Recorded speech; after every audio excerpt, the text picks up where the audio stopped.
ginagyan na rin karon nga nalunod ka bangka itong bagyong Igay. So mo niyang kahintang sa bangka nga nalunod itong bagyong Igay.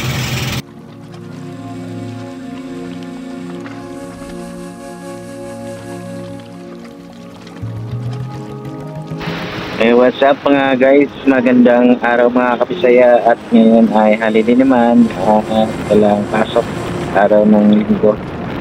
Punta tayo ngayon sa Kiamba, doon sa kay Kuya Mario sa may Kiamba. So galing pa lang ng Jinsan, lalakbay natin ang Kiamba na halos isang oras, 1 hour and 41 minutes daw galing dito sa city bago tayo makarating sa Kiamba.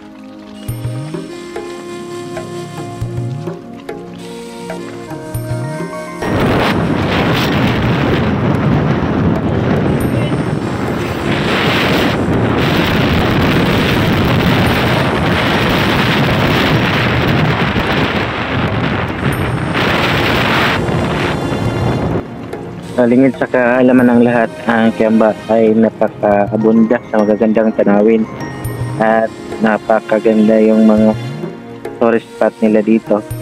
Medyo malayo naman sa Fiestan sa Jinsan, pero at least sulit naman yung pagpunta rito at itong picture na to at ito yung pupuntahan natin ngayong araw na ito.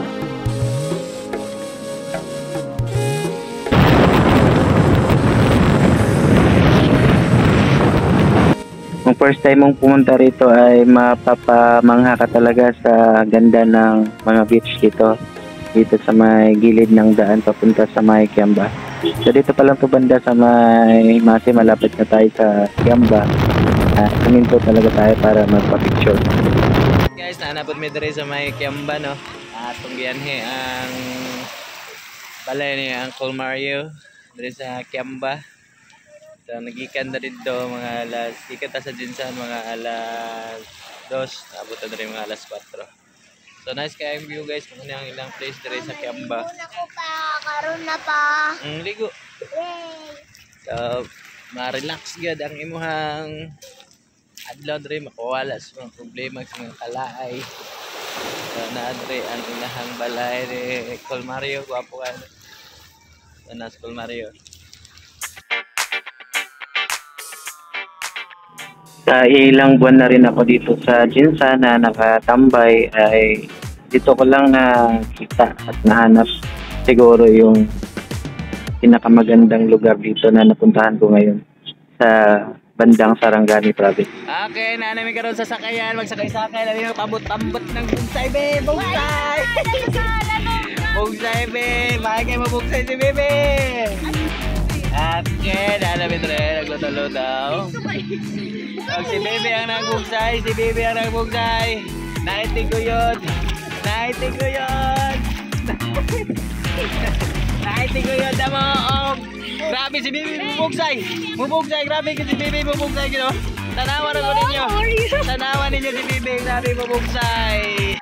Dito sa lugar nila Kuya Mario ay bihira lang yung mga naliligo pag ganitong oras kasi siguro sanay na sila maligo dito, kaya kami na lang ang naliligo rito. At nakikita natin yung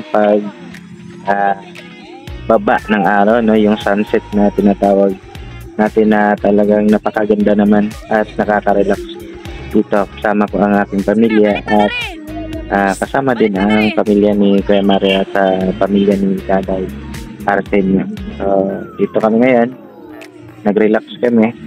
So ang ganda ng mga namin dito. Karon kay wala man may laing sudan dire kay humana man may baboy gani ha. Ang amo na bulinaw na pud ron niya ay with matching bulan. Niya apoy isda niya nga amo to sa isda to. Isda pinarito. Kinilaw nga bulinaw. Kinilaw nga bulinaw. Pet kayo.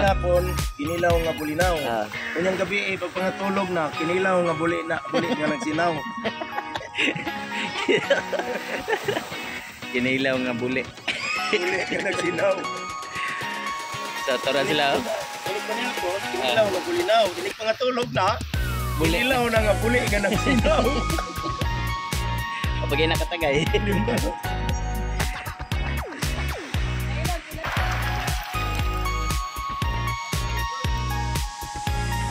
Miday, wala. Ay, tali. Ganito. Tulong ka. Kaon. Pichum dagi. Batag kilap-kilap pa nagbalod mo ang bot mo to. Dapat na dito.